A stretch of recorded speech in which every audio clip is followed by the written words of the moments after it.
Hi folks, John on the Wingman 115 channel. Thank you so much for checking in. Today we're going to be talking about a Becker BK7 mod that I recently completed.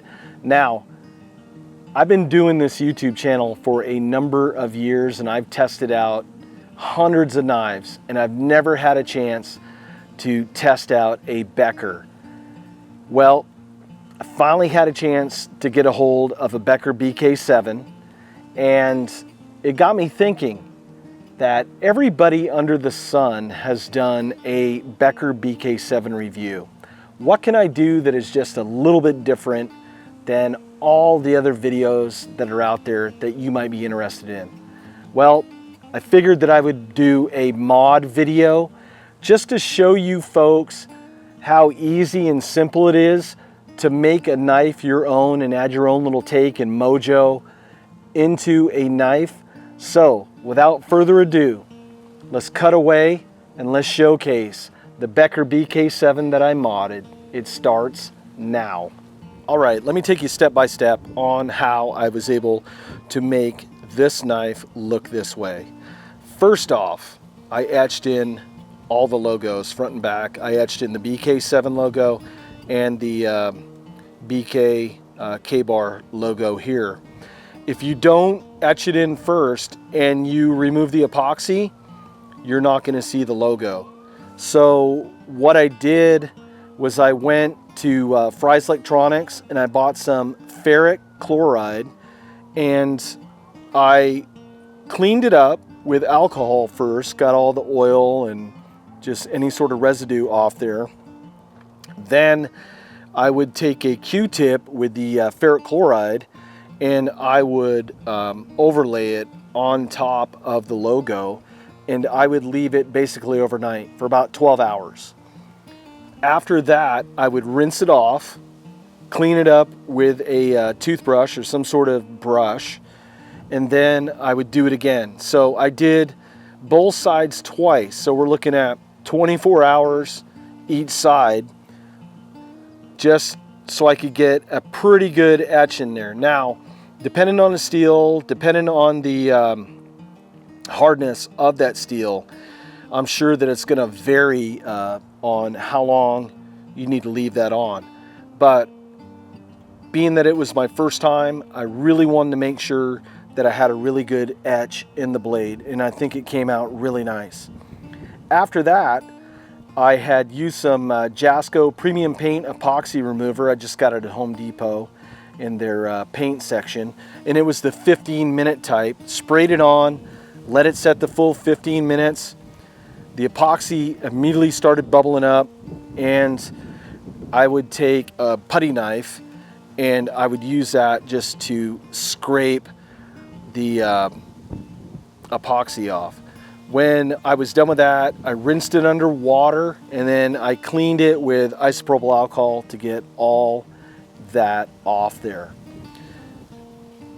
Then I went into buffing the knife out. So I started with 500 grit sandpaper, then I jumped up to 1,000 grit sandpaper, and then I went to 1,200 grit sandpaper.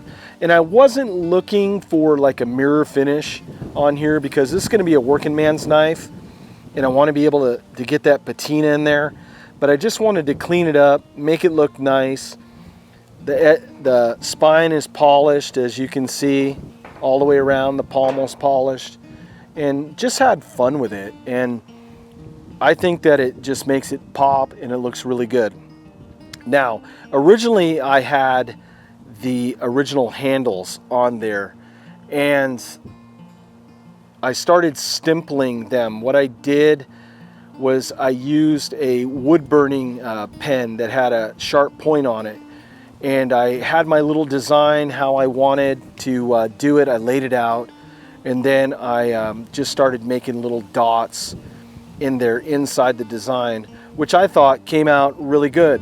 Then I came across these handles that you currently see on the knife. These are the FireFly handles from Dogwood Custom Knives.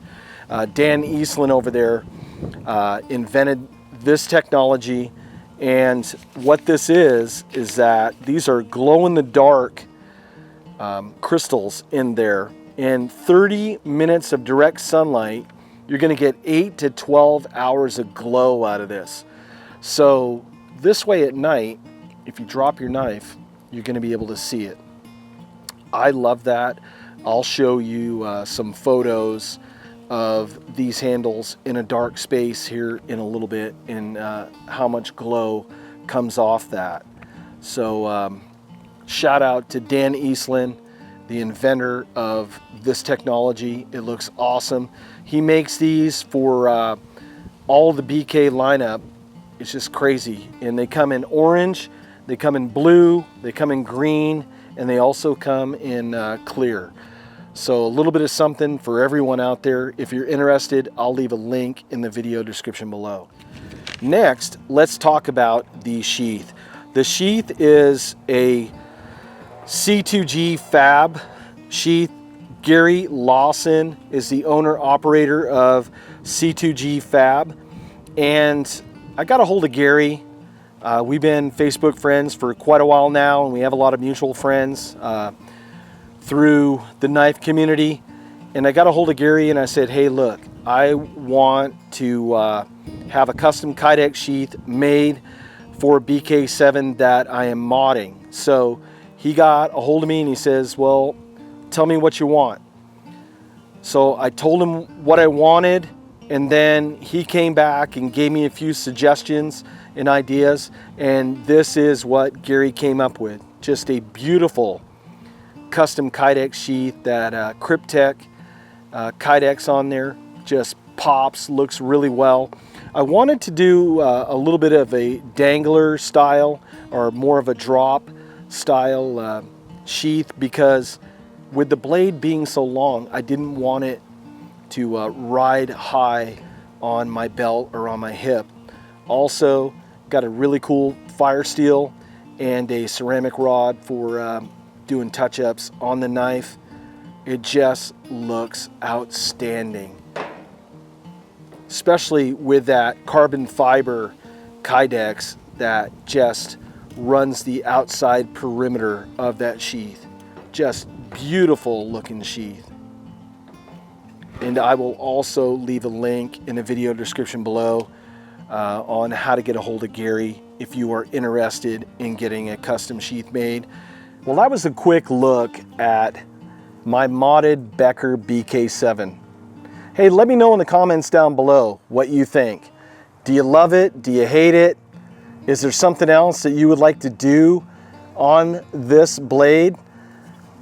I just figured that I didn't want to go too over the top to where I could just still have it functional, and I just like how it came out. I think it just looks beautiful. That's one cool thing about these knives, is that you can basically mod them and make them your own, and just have fun with it. I'll leave links in the video description below if you're interested in the FireFly handles, and also if you're interested in having a custom sheath made like this. Folks, this is John with the Wingman 115 channel.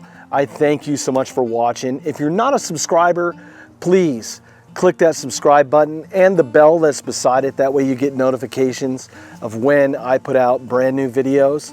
And as always, folks, I thank you so much, and I'll see you on the next video. Take care.